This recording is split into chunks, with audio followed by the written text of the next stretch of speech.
सरसकट कर्जमाफी झालीच पाहिजे, शेतकऱ्याच्या मालाला हमी भाव मिळालाच पाहिजे, शेतकऱ्याच्या मालाला हमी भाव मिळालाच पाहिजे, सौर ऊर्जा शेतकऱ्याला सौर ऊर्जा।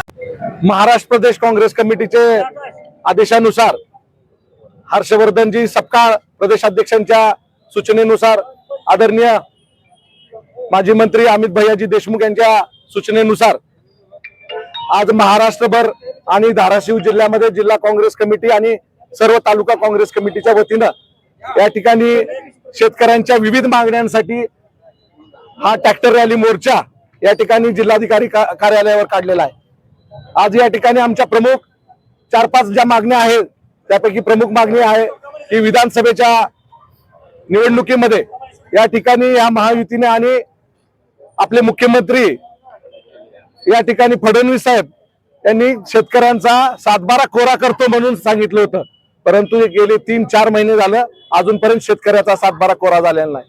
मागल त्याला सौर पंप देतो म्हणाले, प्रत्येक शेतकऱ्यांनी 40,000 रुपये प्रमाणे या ठिकाणी सौर पंपाची मागणी केलेली आहे, परंतु या ठिकाणी आज अद्यापर्यंत सौर पंप मिळालेला आहे।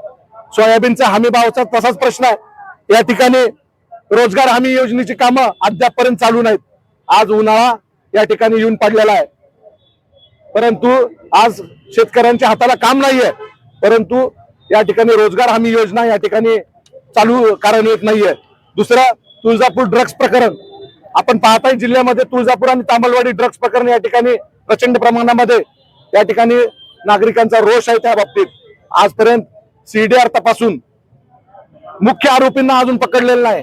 ह्या आकाचा आका कोण आहे हे सुद्धा सर्वांना माहिती आहे, परंतु त्यांना प्रोत्साहन देणार गेली 5-6 वर्ष झालं तुळजापूर मध्ये हे ड्रग्स प्रकरण आहे आणि सातत्याने नागरिकांमध्ये रोष तयार होत आहे, परंतु आज या ठिकाणी भाजपचेच कार्यकर्ते या ठिकाणी पकडले गेलेले आहेत। आज पिंटू मोळे म्हणून आहे, ते भाजपचे सभापती आहेत, त्यांचा चिरंजीव आहे।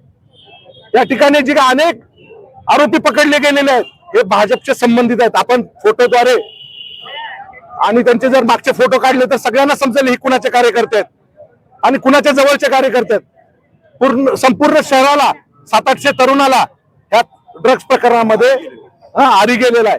तर आमची विनंती आहे, कुठल्याही पक्षाचा असू द्या आणि कुठल्याही स्तराचा माणूस असू द्या, या सीडीआरच्या तपासणीद्वारे त्यांना अटक करणं गरजेचं आहे, जेणेकरून पुढे या जिल्ह्यामध्ये ज्या ड्रग्स मध्ये पुढे वावर होणार नाही।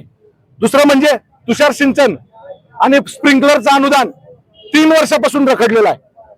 अशा या आमच्या प्रमुख मागण्या आहेत। तसेच कृषी विभागातर्फे जी काही अनुदान वाटप होणारं बी बियाणं असेल, औषधं असतील, ती शेतकऱ्यांच्या जे अनुदान मिळणार आहे किंवा जी बी बियाणं मिळणार आहे, ड्रिपचं अनुदान असेल ते डायरेक्ट शेतकऱ्यांच्या खात्यावर जमा व्हावं ही आमची मागणी आहे। आणि दुसरं, महायुती सरकारनं या नंबर प्लेटच्या माध्यमातून वाहनधारकांना दिलासा देणं गरजेचं आहे।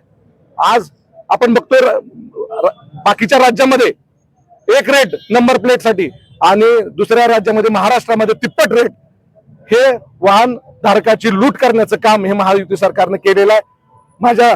आमच्या मागण्याचं निवेदन आम्ही या ठिकाणी राज्यपालांना देत आहे जिल्हाधिकाऱ्यांमार्फत, आणि या पुढील काळात जर ह्या मागण्या आमच्या मान्य नाही झाल्या तर आम्ही ह्या रास्ता रोको करण्याशिवाय आम्हाला दुसरा पर्याय नाही, आमरण उपोषण करण्याशिवाय आम्हाला पर्याय नाही। म्हणून हे सदैव शेतकऱ्यांच्या पाठी असलेली काँग्रेस आम्ही सदैव शेतकऱ्यांच्या पाठीशी राहणार आहोत। आज अजितदादा म्हणत नाहीये, पण आज फडणवीसांनी वचननाम्यामध्ये जर तुम्ही पाहिलं तर फडणवीसांच्या पहिल्या वचननाम्यामधून पहिलं आश्वासन जर असेल तर कर्जमाफी आणि 7-12 शेतकऱ्यांचा 7-12 कोरा केला जाईल। ड्रग्स मध्ये आकाचा आका कोण आहे हे आपल्याला सगळ्यांनाच माहिती आहे। आज जे काय कोण प्रोत्साहन देत आहे, आज जे आमदार भाजप पक्षाचे आहेत, या ठिकाणी त्यांनी विचार करायला पाहिजे की आज ही तुळजापूरची जी नेते मंडळी आहेत प्रमुख आज हे भाजपचेच कार्यकर्ते आहेत सगळे, आणि जे पकडलेले सुद्धा भाजपचेच कार्यकर्ते आहेत। आणि मला आज आपल्या माध्यमातून सांगायचं की सीडीआर तपासून, कॉल रेकॉर्ड तपासून कुणालाही गय करू नका, ह्याच्यात बऱ्याच जणांना वाचवण्याचा प्रयत्न चालू आहे। म्हणून माझी आपल्या पत्रकारांद्वारे विनंती आहे, भाजपच्या आमदारांना या ठिकाणी मला सांगायचंय की तुम्ही कुणाचाही भेदभाव न करता, कारण की पुढची पिढी आपली वाटोळी होईल, आपल्या घरापर्यंत कोणतरी आज ड्रग्ज प्रकरणात पकडलं जाईल किंवा ड्रग्ज सेवन कराल.